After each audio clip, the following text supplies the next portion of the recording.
नमस्कार आमी लिपि साहा। हेलो एवरीवन, की अवस्था केमन आছেন সবাই? आशा करছি खूब खूब ভালো আছেন সবাই। আমরাও ভালো আছি আপনাদের আশীর্বাদে, ঈশ্বরের কৃপায়। আর আপনারা যে যেখান থেকে আমার ভিডিওটা দেখছেন সবাইকে অনেক অনেক ওয়েলকাম আমার নতুন আরও একটা ভিডিওতে। আশা করছি ভিডিওটা ভালো লাগবে আপনাদের।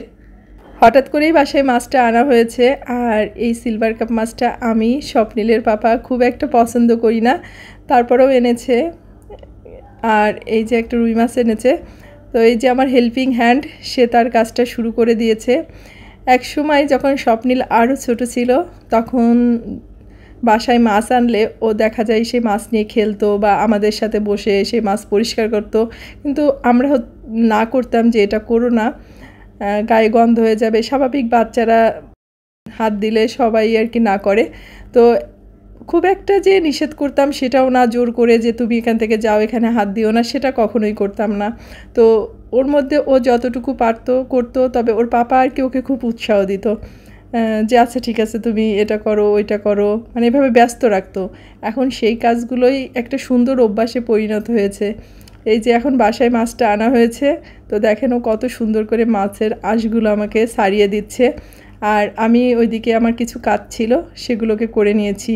আরও মাছটাকে সুন্দর করে আঁশগুলো ছড়িয়ে একবারে ধুয়ে পরিষ্কার করে দিয়েছে। আসলে মাছ কিন্তু বাজার থেকে কেটে আনলে আনাই যায়, কিন্তু বাজার থেকে কেটে আনার পর সেই মাছ পরিষ্কার করতে, তারপরে কেটে আবার নিজেদের সাইজ মানে পিস করতে, পরিষ্কার করতে কিন্তু ওই মাছ কাটতে যে সময়টা লাগে ঠিক একই কিন্তু সময়টা লেগে যায়। তার চেয়ে বড় কথা, বাজারে যেখানে মাছটা কাটা হয় আমার সেই জায়গাগুলো মানে আমি পার্সোনালি খুব একটা পছন্দ করি না, খুবই অপরিষ্কার নোংরা থাকে, একটার পর একটা তারা মাছ কাটতেই থাকে সারাদিন, সেভাবে কিন্তু পরিষ্কার পরিচ্ছন্ন খুব একটা হয় না। তো আমার সেটা মোটেই ভালো লাগে না, তাই একটু কষ্ট হলেও আমি সবসময় বাসায় আর কি মাছটাকে কাটি। তাতে কি হয় যে একটু কষ্ট হয়, কিন্তু নিজের ইচ্ছা মতো আর কি পরিষ্কার পরিচ্ছন্নভাবে সব কিছুই করা যায়। তো এক সময় যখন মানে বিয়ের আগে বাড়িতে মাছ আসতো, মাছ টাছ কেটে আসলে বলতাম যে ভালো করে সাবান দিয়ে আসো, পরিষ্কার করে আসো, গন্ধ লাগতেছে, নানা রকম বাহানা করতাম। তো এখন না সেই জিনিসগুলোই এখন একটা ভালো লাগায় পরিণত হয়েছে। মানে এই কাজগুলো যখন নিজের পরিবারের জন্য বা নিজের আপনজনদের জন্য করি তখন কিন্তু ভীষণই ভালো লাগে, আর নিজে হাতে করতেই বেশি ভালো লাগে। তো ওইটাই, যখন যে এই কাজগুলো অপছন্দের ছিল সেই কাজগুলোই এখন আর কি ভালো লাগায় পরিণত হয়েছে, যে কিভাবে কাটলে ভালো হবে, কিভাবে রান্না করলে ভালো হবে। তো এটাই হয়তো বা মেয়েদের জীবন। তো যাই হোক, এখন দুপুরে রান্নাবাড়াটা করে নিব। তো তার আগে একটা দিদির কথা বলি। উনি আর কি আমার গত ভিডিওতে মেসেজ করেছিলেন যে আমি আর কি ঘি বাসায় যেভাবে তৈরি করি সেটার একটা ভিডিও দিয়েছিলাম।